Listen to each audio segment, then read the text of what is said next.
નમસ્કાર દર્શક મિત્રો, હું છું રૂપલ લુણીચિયા. સંપૂર્ણ ન્યૂઝમાં આપનું સ્વાગત છે. જૂના ડીસા ખાતે રાજ્ય સરકાર દ્વારા ₹300 કરોડના ખર્ચે બનનારા પ્રાણી સંગ્રહાલય માટે જમીન ખાલી કરાવવાની પ્રક્રિયા શરૂ કરવામાં આવી છે. વાસણા રોડ પર સરકારે 450 વીઘા જમીન ફાળવી છે. આ જમીનમાં રહેણાંક અને ખેતીલાયક દબાણો હતા.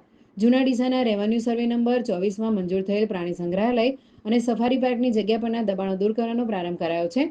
66 કેવી સબસ્ટેશનની બાજુમાં આવેલી આ જમીન પરના દબાણો હટાવવા માટે જમીન મહેસૂલ કાયદાની કલમ 61 મુજબ દબાણદારોને નોટિસ અપાઈ હતી. દબાણદારોને સ્વૈચ્છિક રીતે દબાણ દૂર કરવા જણાવ્યું હતું. નોટિસ છતાં દબાણ ન હટતા કલમ 202 મુજબ આખરી નોટિસ પાઠવવામાં આવી હતી. આજે મામલતદાર કચેરી ડીસા ગ્રામ્ય, DLR કચેરી પાલનપુર અને R&B વિભાગના અધિકારીઓની હાજરીમાં દબાણ દૂર કરવાની કામગીરી શરૂ કરવામાં આવી હતી. કોઈ અનિચ્છનીય ઘટના ન બને તે માટે ડીસા તાલુકા પોલીસનો બંદોબસ્ત ગોઠવવામાં આવ્યો હતો. સમગ્ર કાર્યવાહી શાંતિપૂર્ણ રીતે થઈ હતી અને પ્રાણી સંગ્રહાલય માટેની જમીન દબાણ મુક્ત કરવામાં આવી રહી છે.